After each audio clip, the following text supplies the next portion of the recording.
Video यहाँ पे Hansraj college ऊपर है। यहाँ पे part time foreign language courses की यहाँ पे मैं बात करने वाला हूँ। आपका एलिजिबिलिटी क्राइटेरिया, एडमिशन प्रोसीजर क्या है, पूरी डिटेल में बात करने वाला हूँ। एडमिशन स्टार्ट हो चुके हैं, 13 जून का नोटिफिकेशन है। और यहाँ पे कौन कौन सी लैंग्वेज है आपको मैं बता दूँ। सबसे पहले आपको सर्टिफिकेट कोर्स के अंदर यहाँ पे 5 लैंग्वेज, पहले यहाँ पे 3 लैंग्वेज होती थी, अब यहाँ पे 3 लैंग्वेज और बढ़ा दी गई, तो टोटल आपकी 6 लैंग्वेज है। आप लोगों को एडमिशन किसी एक ही कोर्स में लेना होता है, लेकिन रजिस्ट्रेशन आप कई कोर्स का कर सकते हो। ठीक है, यहाँ पे फ्रेंच लैंग्वेज है, जर्मन लैंग्वेज है और स्पेनिश लैंग्वेज है। अब यहाँ पे जैपनीज़ और कोरियन और चाइनीज़ 3 लैंग्वेज और आ गई। ठीक है, तो यहाँ पे आप किसी भी एक कोर्स के अंदर एडमिशन ले सकते हो। डिप्लोमा कोर्स की बात करूँ, अगर आपको डिप्लोमा करना है तो French, German, Spanish, Japanese and Korean लें। ठीक है, आपको वहीं एडवांस डिप्लोमा करना है हंसराज कॉलेज से, तो यहाँ पे फ्रेंच, जर्मन और स्पेनिश लैंग्वेज है। अब एलिजिबिलिटी क्राइटेरिया पहले सुन लो क्या चीज़ें हैं। सबसे पहली चीज़, सर्टिफिकेट कोर्स के अंदर कौन बच्चा एडमिशन ले सकता है। यहाँ पे 12th है, ग्रेजुएट है और पोस्ट ग्रेजुएट है। ठीक है, तो यहाँ पे यूजी 12th और ठीक है। अब यहाँ पे मैं आपको एक्सप्लेन कर दूँ। देखो, अगर आपको ग्रेजुएशन की फर्स्ट ईयर हो, सेकेंड ईयर में हो, यानी आप अभी पूरी तरीके से ग्रेजुएट नहीं हुए हो, तो देन आप लोग क्लास 12 के बेस पर एडमिशन लोगे। ठीक है, आपके पास ग्रेजुएशन कंप्लीट हो चुकी है, आपका मार्कशीट आ चुकी है, ग्रेजुएशन की मार्कशीट आ चुकी है, 3rd ईयर तक की आपकी पूरी मार्कशीट आपके पास है, तो आप लोग ग्रेजुएट हो चुके हो, तो ग्रेजुएट के बेस पर भी आप लोग एडमिशन ले सकते हो सर्टिफिकेट कोर्स के अंदर। पोस्ट ग्रेजुएशन के बेस पर भी आप एडमिशन ले सकते हो, अगर आपका MA, MSc और MCOM कंप्लीट हो चुका है। ठीक है, तो यहाँ पे एडमिशन ले सकते हो। तीनों की कट ऑफ अलग अलग जाती है। ठीक है, ये ध्यान रखना। तो यहाँ पे आपको मैं बता दूँ, क्लास 12 के बेस पर आप लोग एडमिशन ले सकते हो। मिनिमम एलिजिबिलिटी क्राइटेरिया यही रहती है। ठीक है, बाकी आप लोगों के ऊपर है कि आपने ग्रेजुएट हो, पोस्ट ग्रेजुएट हो। ठीक है, अब यहाँ पे कुछ बच्चे कहेंगे क्या मैं डायरेक्ट डिप्लोमा के अंदर एडमिशन नहीं ले सकता क्या, तो ऐसा नहीं है। आप लोग डायरेक्ट डिप्लोमा या डायरेक्ट एडवांस डिप्लोमा के अंदर एडमिशन नहीं ले सकते। सर्टिफिकेट कोर्स के अंदर सबसे पहले, अगर आपने लैंग्वेज कोर्स नहीं करा है, तो सबसे पहले आपको सर्टिफिकेट कोर्स करना पड़ता है। इसके बाद आपको डिप्लोमा में कौन बच्चा एलिजिबल होता है, इन 5 में से आपको कोई एक, मतलब कोई एक ही लैंग्वेज में एडमिशन लेना पड़ेगा।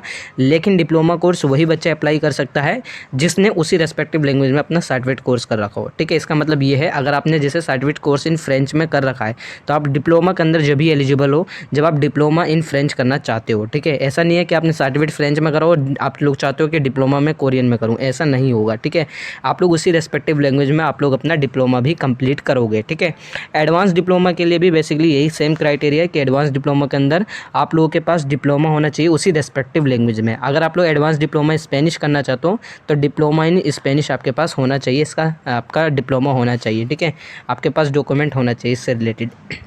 रजिस्ट्रेशन स्टार्ट हो चुके हैं सभी के। रजिस्ट्रेशन की जो लास्ट डेट है यहाँ पे 15 जुलाई होने वाली है, 15/7/2024। ठीक है, ऑनलाइन फ़ीस यहाँ पे रजिस्ट्रेशन की 100 रुपये है। ये नॉन रिफंडेबल है, यानी नॉन रिफंडेबल का ये मतलब होता है कि ये फ़ीस अगर आपका एडमिशन नहीं होता तो वापस नहीं होगी। इसके बाद देखो, आप लोग जब फॉर्म रजिस्ट्रेशन फिल करते हो, इसके बाद आपकी मेरिट लिस्ट आती है। जाहिर सी बात है, जब यहाँ पे 15 जुलाई इन्होंने फॉर्म की लास्ट डेट बता रखी है, तो आपकी जो यहाँ पे क्या नाम है, मेरिट लिस्ट है, किस बच्चे का एडमिशन हुआ, कितने स्कोर पर एडमिशन है, वो जो लिस्ट आएगी वो यहाँ पे हो सकता है अगस्त तक आए। ठीक है, अगस्त तक आए। ठीक है, अगस्त से पहले भी आ सकती है, लेकिन हो सकता है क्या पता रजिस्ट्रेशन की डेट बाद में एक्सटेंड हो जाए, तो इस वजह से मैं कह रहा हूँ अगस्त की आप लोग फर्स्ट वीक मान सकते हो कि आपकी मेरिट लिस्ट आए। 100 रुपये रजिस्ट्रेशन फीस है। फॉर्म कैसे फिल करना है ये लिंक आपको दे रखा है। ठीक है, 100 रुपये कहाँ पे करनी है, पहली चीज़ आपको ये ध्यान रखनी है, ये आपको यहाँ पे इस अकाउंट नंबर पे, यहाँ पे ये अकाउंट का नेम दे रखा है, IFC नंबर दे रखा है। आप लोग जहाँ पे जाओगे, पहली बात तो जब आप पेमेंट करोगे तो अकाउंट नंबर यहाँ पे फिल करना, IFC कोड फिल करना, बैंक का नेम कैनरा है। ठीक है, ब्रांच नेम यहाँ पे इन्होंने मेंशन कर रखी है और अकाउंट का नेम यहाँ पे मेंशन हो रखा है। तो आपको इस पे जो है बेसिकली 100 रुपये रजिस्ट्रेशन करनी है। ठीक है, आप लोग बेसिकली सिंपल आप लोग कर सकते हैं, ऑनलाइन ट्रांजेक्शन है। ठीक है, यहाँ पे कोई ज़्यादा हार्ड रूल नहीं है।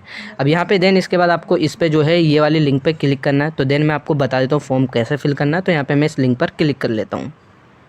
तो गाइज़ यहाँ पे आप लोग देख सकते हो, ये हंसराज कॉलेज दिल्ली। ठीक है, रजिस्ट्रेशन फॉर्म यहाँ पे मेंशन है, यानी ये रजिस्ट्रेशन फॉर्म है। ठीक है, और यहाँ पे एक चीज़ आपको बता दूँ, आप लोग मल्टीपल फॉर्म नहीं फिल करना। मल्टीपल फॉर्म फिल करते हो आपका फॉर्म रिजेक्ट हो जाएगा, तो ये ध्यान रखना है। ठीक है, और अगर आप लोगों की कोई क्वेरी रहेगी तो आप मुझे इस पर मेल भी कर सकते हो, ये मेरी मेल ID है। ठीक है, अदरवाइज़ आप लोग व्हाट्सअप मैसेज कर सकते हो और इंस्टा पे मैसेज कर सकते हो। ठीक है, अब यहाँ पे सबसे पहले आपको इस ईमेल पर क्लिक करना पड़ेगा, जैसे यहाँ मैं टिक कर लेता हूँ। ठीक है, यहाँ पे आपको मेल ID फिल करनी है, यहाँ पे आपको अपना कॉन्टैक्ट नंबर फिल करना है, आपका मोबाइल नंबर। यहाँ पे आपको लैंग्वेज कोर्स यहाँ पे आपको बताना है कि आप लोग किस लैंग्वेज कोर्स के अंदर एडमिशन लेना चाहते हो। तो यहाँ पे मुझे जैसे सर्टिफिकेट कोर्स यहाँ पे चाइनीज़ में करना है। ठीक है, आप उस तरीके से फिल कर सकते हो, जैसे यहाँ पे मैं स्पेनिश ने फिल कर दिया सर्टिफिकेट कोर्स। ठीक है, सर्टिफिकेट कोर्स के अंदर वही बच्चा एलिजिबल है अगर आपने क्लास 12 कर ली पीजी तो आप किसी के बेस पर भी एडमिशन ले सकते हो। सबसे पहली चीज़ यही है कि आप लोग यहाँ पे न्यू स्टूडेंट हो तभी आप एडमिशन ले रहे हो, ठीक है। अगर आप लोगों के पास यहाँ पे डिप्लोमा, वही बच्चे एलिजिबल है जिनके पास उसी रेस्पेक्टिव लैंग्वेज में क्या नाम है अपना सर्टिफिकेट कोर्स है। अगर आप डिप्लोमा इन स्पेनिश करना चाहते हो तो आपके पास सर्टिफिकेट होना चाहिए स्पेनिश लैंग्वेज में। तो यहाँ पे नहीं है तो नॉट एप्लीकेबल कर लो, क्योंकि मैं डिप्लोमा नहीं फिल कर रहा, क्योंकि मैं न्यू लर्नर वालों बच्चों को लिए बता रहा हूँ, ठीक है। एडवांस डिप्लोमा की बात करूँ तो यहाँ पे भी नॉट एप्लीकेबल आ जाएगा। बाकी एडवांस डिप्लोमा को आपको फॉर्म फिल करना है तो आप लोग यहाँ पे एप्लीकेबल कर लोगे क्या, जिस लैंग्वेज में आपके पास सर्टिफिकेट है, ठीक है। यहाँ पे आपका नेम फिल करना है कैपिटल लेटर में, आपको अपना लोकल एड्रेस फिल करना है, यहाँ पे आपको अपना परमानेंट एड्रेस फिल करना है, यहाँ पे आपको डेट ऑफ बर्थ फिल करनी है आपकी अपनी है, ठीक है। नेशनलिटी इंडियन हो जाएगा या जो भी आपको वो फिल करना है। फादर नेम आपको फिल करना है अपना, ठीक है। यहाँ पे फादर ने का ऑक्यूपेशन क्या है वो बता देना, मदर ऑक्यूपेशन, ठीक है। और यहाँ पे फिर आता हूँ मैं यहाँ पे अकाउंट एप्लीकेंट का ऑक्यूपेशन, अगर आपका कोई काम धंधा है तो बता दो, अदरवाइज यहाँ एन ए कर दो, सिंपल है, ठीक है। देन यहाँ पे how have you ever enrolled in university of Delhi. देखो सबसे पहली चीज़, अगर आप लोग दिल्ली यूनिवर्सिटी के स्टूडेंट हो तो आप लोगों को वो बताना है, अगर नहीं हो तो छोड़ दो।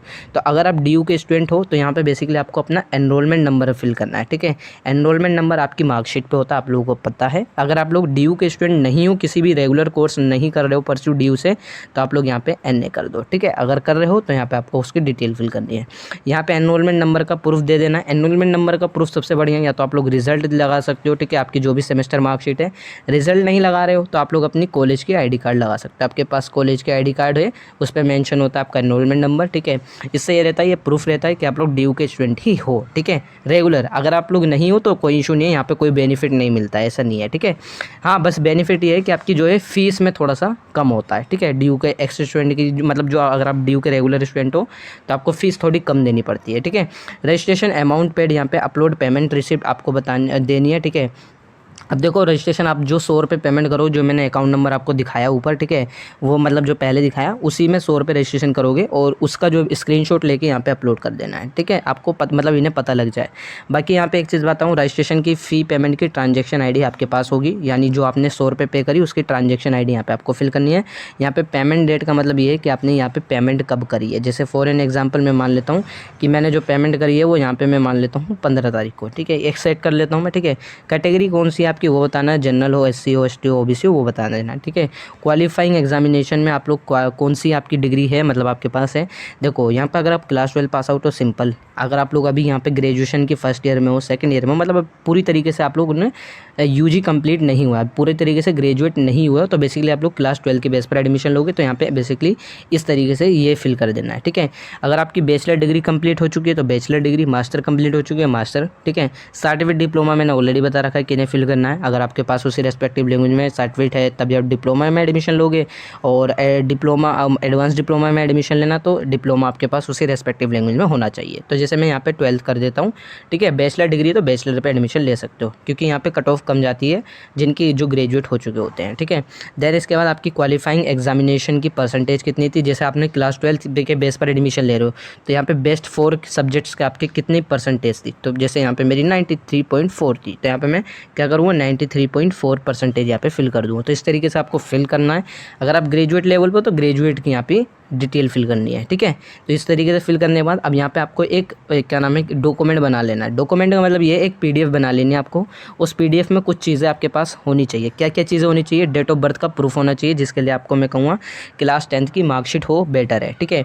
अब यहाँ पे आप लोग क्लास 12 की मार्कशीट लाओगे। अगर आप लोग क्लास 12 के बेस पर एडमिशन ले रहे हो, ग्रेजुएट मतलब ग्रेजुएट हो चुके हो, बैचलर डिग्री के लेवल पर एडमिशन ले रहे हो, तो यहाँ पे आपको क्लास 12 की जगह आपको अपनी ग्रेजुएशन की मार्कशीट लगानी है, ठीक है। तो यहाँ पे ये चीज़ें हैं। देन इसके बाद आपको क्या चाहिए यहाँ पे, एक आपका अगर आप कैटेगरी से बिलोंग करते हो, जैसे मैं तो यहाँ पे अनरिजर्व कैटेगरी से हूँ, यानी यूआर हूँ, जनरल हूँ, तो बेसिकली मेरी क्लास 10th और 12th की मार्कशीट रहेगी इस तरीके से, ठीक है। तो यहाँ पे ये मेंशन है, यहाँ पे इन्होंने बता भी रखा है, आप लोग देख सकते हो। Please make a single PDF जिसमें आपको डेट ऑफ बर्थ का प्रूफ देना है, क्लास 10th की मार्कशीट होती है। क्वालिफाइंग एग्जामिनेशन में बेसिकली आप किस बेस पर एडमिशन ले रहे हो, क्लास 12 के बेस पर, तो यहाँ पे क्लास 12 की मार्कशीट आपको लगानी पड़ेगी। कैटेगरी सर्टिफिकेट बेसिकली आप लोग अगर किसी कैटेगरी से बिलोंग कर रहे हो, ठीक है। तो यहाँ पे बेसिकली अदर डॉक्यूमेंट कमेंट अगर आप है लगा सकते हो तो लगा दो, ठीक है। देन इसके बाद यहाँ पे आपको चूज़ फाइल करके यहाँ पे यस कर देना है, ठीक है। ये यस हो गया, यानी मैंने सारी रीडिंग पढ़ ली है, सारी चीज़ें मुझे मालूम है। देन इसके बाद यहाँ पे आप लोग सबमिट कर दोगे, ठीक है। ये सबमिट हो जाएगी, आपका पूरा फॉर्म रजिस्ट्रेशन का सबमिट हो जाएगा। 100 रुपये रजिस्ट्रेशन की फ़ीस है। लास्ट डेट यहाँ पे 15 जुलाई है। मेरिट लिस्ट अगर मैं अपने अनुसार बताऊँ तो हो सकता है अगस्त तक आ जाए मेरिट लिस्ट, ठीक है, क्योंकि अभी हो सकता है फॉर्म की डेट वगैरह एक्सटेंड हो, या बहुत सारी चीज़ें हो सकती हैं, ठीक है। ठीक है, यही सारी चीज़ें इस तरीके से पूरा फॉर्म फिलअप होगा। अगर आप लोग की कोई क्वेरी है तो आप मुझे इंस्टा पे और व्हाट्सअप मैसेज कर सकते हो, कोई क्वेरी रहेगी तो मेल भी कर सकते हो मुझे, ठीक है। इस तरीके से पूरा फॉर्म होगा। पेमेंट प्रोसीजर मैंने बता दिया कि आपको कहाँ से करना है पेमेंट, ठीक है। आपको बेसिकली ऑनलाइन पेमेंट है, ऑनलाइन ट्रांजेक्शन करना है, उसका स्क्रीनशॉट ट्रांजेक्शन आईडी आपके पास होनी चाहिए और पेमेंट की डेट आपको बतानी है, ठीक है। इस तरीके से पूरा फॉर्म फिल होगा। बाकी कोई क्वेरी है तो आप मुझे इंस्टा व्हाट्सअप मैसेज कर सकते हो। बाकी आप लोग क्या नाम है व्हाट्सअप चैनल ज्वाइन कर सकते हो, ताकि कोई अपडेट आए हंसराज कॉलेज या पार्ट टाइम लैंग्वेज कोर्स के रिगार्डिंग तो मैं आपको व्हाट्सअप चैनल पर अपडेट करता रहूँगा और टेलीग्राम पर भी अपडेट करता रहूँगा।